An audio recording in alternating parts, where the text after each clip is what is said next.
his mask momentarily dropping, and he added in a calmer tone, "I am sorry for raising my voice. Please come inside and tell me what you need."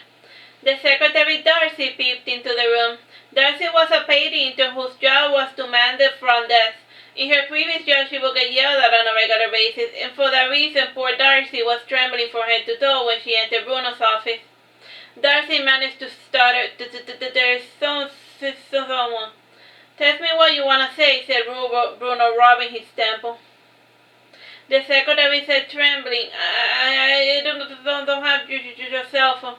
Bruno jumped out of his desk and he shoved a notebook and pencil in the woman's face, and she scribbled down this message. "Your sister wants to speak to you." "I have a lot of exes that call themselves my sister. Please send her away," said Bruno, returning to his desk. "She looks a lot like you, Mr. Bruno, and she has your last name, and she has green eyes identical to yours," said Darcy, switching to gossip mode. Before she could say more, Bruno's older sister, Rebecca, pushed herself into his office. Rebecca was in her late 40s. She had the same skin color and green eyes as her brother, and she was obese like most of the women of Bruno's family. "You don't write? You stop answering my calls? For a minute there we were starting to worry that you might be dead," said Rebecca. And she added, smiling, "You grew a beard. It looks good on you." "Thanks," said Bruno dryly, coming to sit behind his desk. "And why are you here, Rebecca?" "Look at the calendar, Bruno. You missed Becky's birthday," said Rebecca, pointing to the wall calendar. Becky was one of Bruno's nieces. He once had a habit of making sporadic visits to Kansas in order to spend time with Rebecca's daughter. On average, he would visit once per season, and this year he has stopped visiting under the excuse of being extremely busy with work. And one day he stopped calling his sister, and then just 2 months ago he stopped answering her text messages. He had even gone as far as to mark Rebecca's phone number as spam. "Oh, right. Once I get paid, I will send her a present," said Bruno dryly. "If you don't want anything from me, please leave. I am busy. Unlike you, I have to work to earn my daily bread." "If you are in need, you can always ask your big sister for spending money," retorted Rebecca. "I'd rather die than ask you for anything, Rebecca," said Bruno before pointing to the door. "Please go home and don't ever bother me again." "What is your problem, Bruno? What did I say or do to make you become so distant?" asked Rebecca. "You did the same thing you always do, sister," hissed Bruno. "Just tell me what I did wrong so I can make it better," yelled Rebecca. "You ruined my life, Rebecca," yelled Bruno, raising his voice. Rebecca had been the one to inform Bruno of the infidelity of his first girlfriend, and even to this day Bruno hated his sister for destroying his happiness. Outside his office, all of the co-workers had their ears pinned to the door, and Bruno was acting completely out of character, and they wanted to know the reason. All because Grandma gave me the ring that you coveted." "I thought we got past that already," asked Rebecca. "And why are you still pining after that woman?" "You have never been in love, so I don't expect you to understand," said Bruno, passing his hand over the left side of his head. And he brought out a sticky note and he wrote down Karina's address. "I have a new girlfriend and here's her address. You can interrogate her to your heart's content, and she isn't poor, so you won't have to bribe her to go away." "Oh, so Tanya told you that I paid her to go away?" asked Rebecca shyly. "And she was cheating on you, Bruno. And why do you always go for the sluts, Bruno?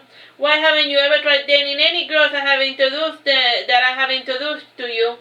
"Rebecca, I don't have time to argue with you, and just because you have never worked a day in your life doesn't give you the right to get me fired," said Bruno dryly. "Motherhood is a job," protested Rebecca.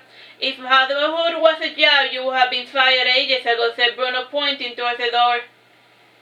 "'Cause he'd be like, oh, so you're doing motherhood right now, but where are your daughters, Rebecca?"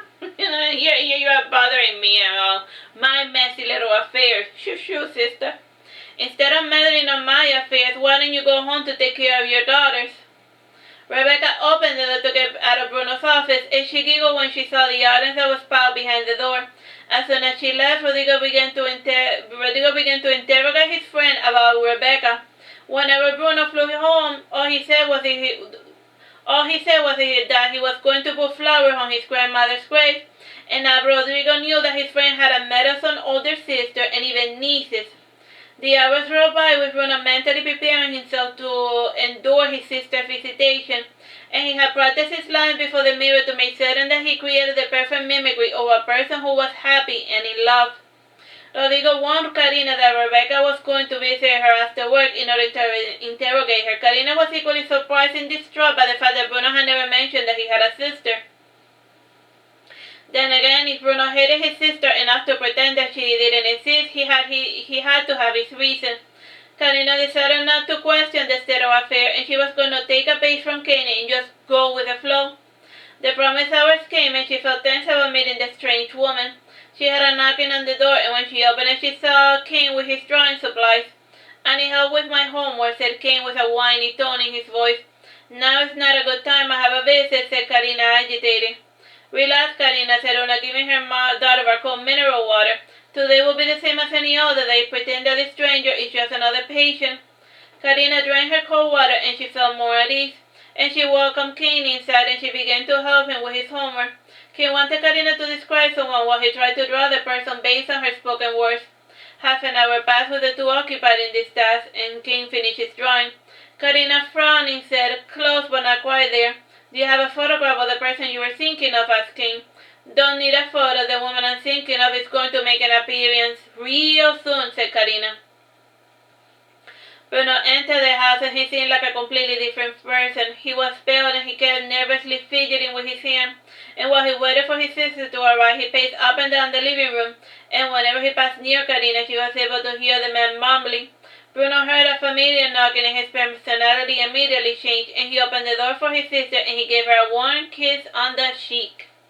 "Rebecca, this is my girlfriend Karina," said Bruno, placing Karina in front of him to have the petite woman serve as a physical barrier between himself and his sister. "Pleased to meet you, Karina," said Rebecca, shaking hands with Karina. Una brought tea and biscuits for her guests, and Bruno had warned Karina that his sister thought she was British and was sipping her tea. Rebecca started with her interrogation. The two women gave Rebecca a fragmented account of their adventures that only focused on the positives. At a certain point, Rebecca asked, "And how often do you two sleep together?" "Rebecca!" yelled Bruno, visibly infuriated. "Almost every night," said Karina, weirded out by the personal question, and she patted Bruno's hands till the veins disappeared from his temples.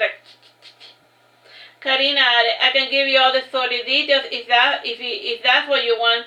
"That won't be necessary," said Rebecca, laughing heartily. "How long are you going to be staying in Miami?" whispered Bruno. "It all depends on you, my little brother," said Rebecca, turning serious. "How irresponsible. Instead of meddling in my affairs, you should be taking care of your daughter," said Bruno. "You have nieces? Oh my God, can I see their pictures?" said Karina. All said Bruno crowded around Rebecca's cell phone, and Bruno, standing up, said, "I have to go to the can." Bruno lingered in the bathroom for 20 minutes while he pretended to do his business.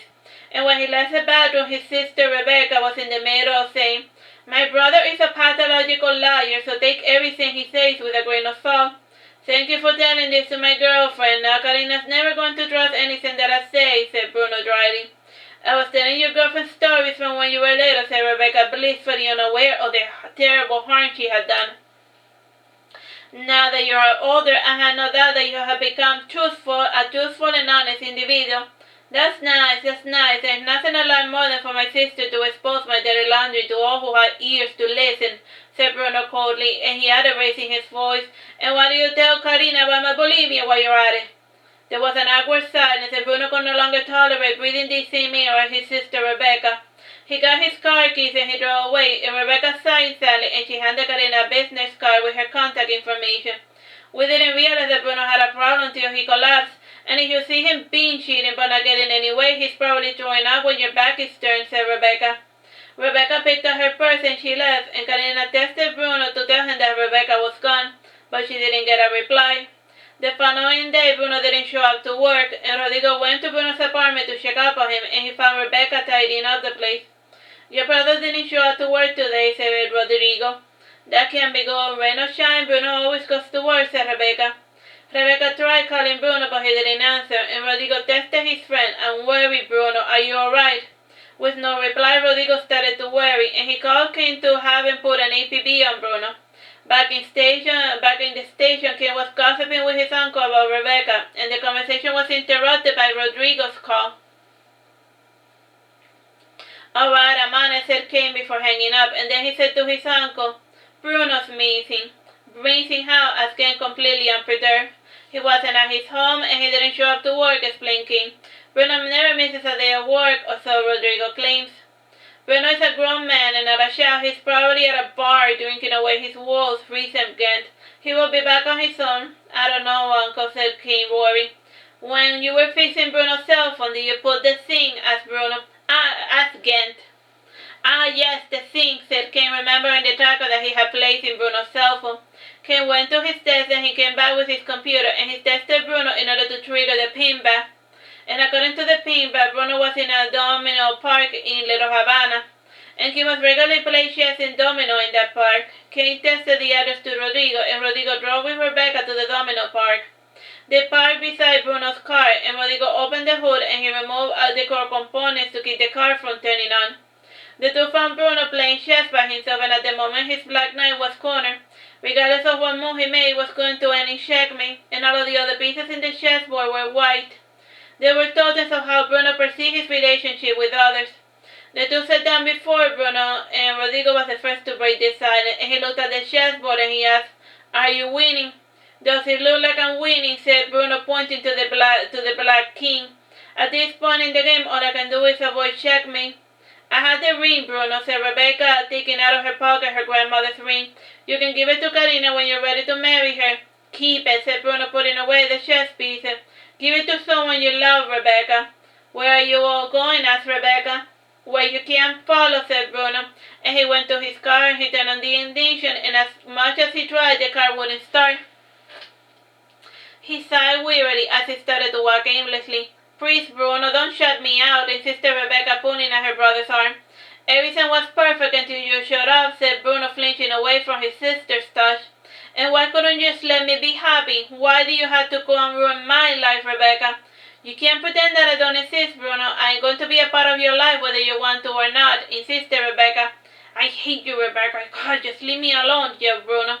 "Let's go home, Bruno," said Rodrigo, mediating. "Your sister's not going to be able to stay in Florida forever."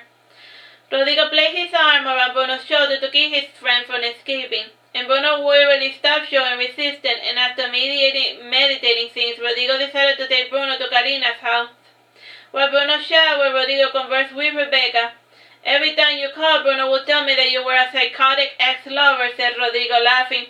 "Bruno can hate me as much as he wants, but I'm never going to stop taking care of him," said Rebecca. "And what did he tell you about his life in Florida?" asked Rodrigo. "He just limited himself to status updates, though he didn't mention you by name often," said Rebecca. "What did he say about me?" asked Rodrigo, curious. "He would say something like," and helping Rodrigo with his homework, "We are going to football practice," or "We are going to a party." "I am visiting the strip club with Rodrigo," or "Rodrigo got me a job in a law firm," and "I'm working on a case with Rodrigo," etc., explained Rebecca. "I see," said Rodrigo, sitting down on the bed. "It is funny how you can interact with a person for so long and not truly know anything about him. I once asked him about his family, and he told me that he was found in a garbage can. My father told that to Bruno as a joke, and he scarred him for life. My dad, he isn't the type of man to mince words. If he doesn't like you, he will let you know," explained Rebecca. "He sounds like an asshole," commented Rodrigo. "But is your brother adopted?"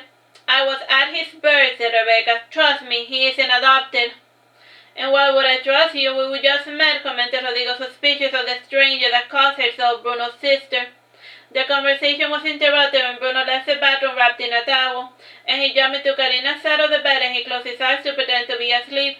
The hours ebbed away and he tried to regain control of his emotions. Karina arrived after her finishing her shifts, and she had spent her day digesting all of the recent developments, and from time to time she would get updates from her cousin Rodrigo.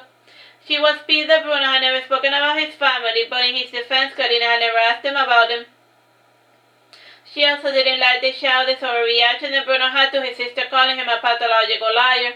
Then again, Karina didn't have the moral authority to judge Bruno for having a moment of childishness. "This is just another bump in the road," said Karina while driving home. "It makes sense for Bruno not to open up to a woman he has only known for a couple of months. The fact that he still lies to me just means that he doesn't trust me yet. And why should he? I go crazy at the drop of a hat." Karina arrived at her house, and she dug into her purse and she brought out her keys. And the first one she tried didn't open, and when she looked at it, she recognized it as Bruno's apartment key. "He's starting to open up, and he told me about his first love, his grandma's ring, and given enough time, Bruno would have told me everything else." said Karina, staring at Bruno's skin. Rationally speaking, there's no reason to be angry at him. Karina took a deep breath and then she entered the house, and the moment she came inside, the conversation stopped abruptly. And no one was in the middle of interrogating Rebecca, and Unla responded to every question with the cold disdain of a trained healthcare physician. And while Rebecca was judging Unla was diagnosing Rebecca. Unla was certain that Rebecca had diabetes, and her puffy face also told Una that Rebecca had hyperthyroidism. Unla wanted to ask Rebecca about her overall health, but she didn't care much for the intruder that had shattered the fragile peace that they were enjoying.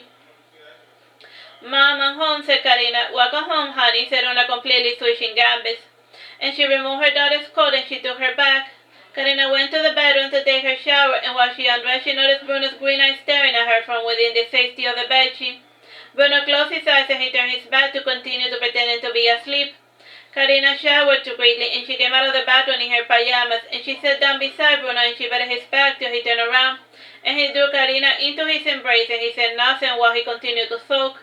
You shouldn't have just left just because your sister called you a liar, said Karina, breaking the silence, and when Bruno didn't answer, she added, so I get why you were so on edge. She ruined your first relationship, so you were afraid that she was going to spoil everything again. Why couldn't she just let me be happy, protested Bruno. Look, Bruno, it makes sense that she would freak out after not hearing from you for months, said Karina. It wouldn't have killed you to give her a call every once in a while. I didn't want to fly to Kansas to prove that I was talking to my sister, like Bruno.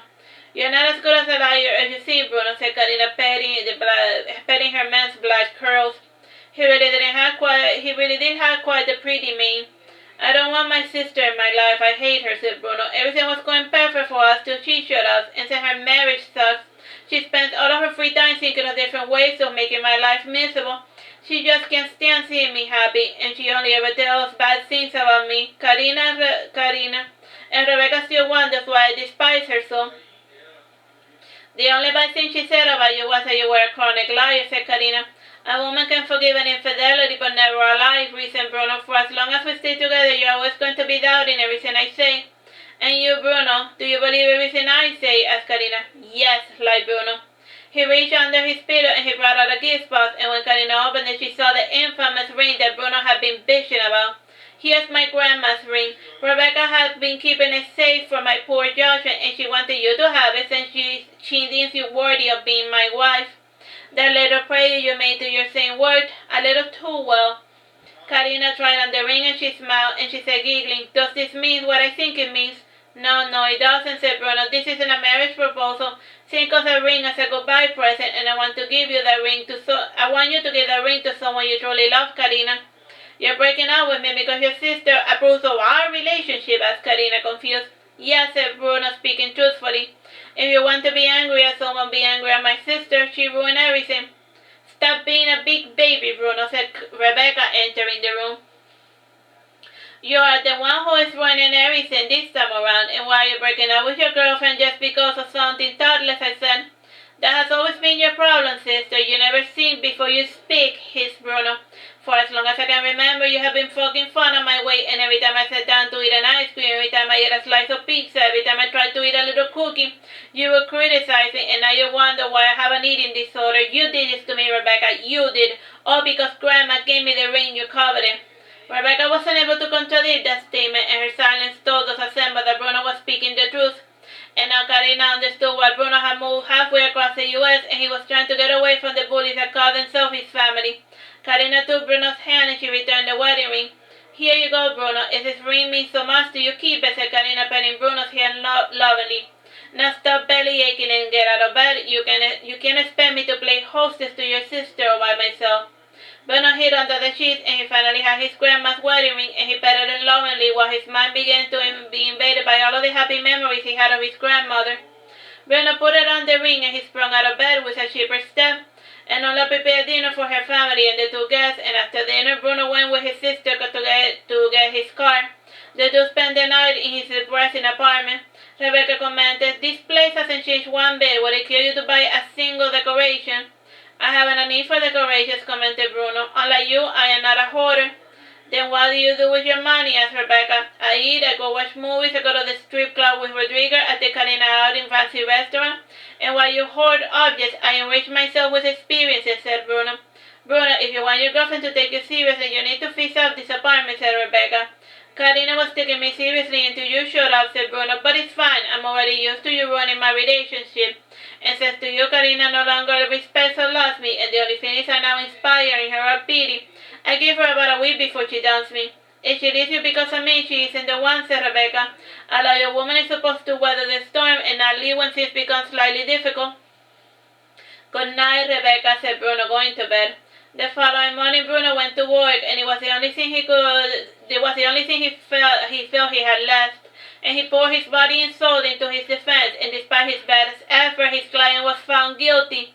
At first, he blamed his sister for his failures, and Bruno felt his grandmother's ring in his pocket. And he sighed, and he became convinced that he was the one to blame for everything. And regardless of how Bruno perceived his failure, he had done a good job defending his client, and instead of rotting for a decade, the client was only going to be in prison for less than a year. And since Bruno was still looking grumpy, Rodrigo suggested that they all go out for happy hour. Bruno tested his plans to Rebecca, who self-invited to the party in order to interrogate Bruno's co-workers and boss. And he figured why delay the inevitable, and he found her presence so life-draining that he couldn't even summon the energy to pretend to be having fun.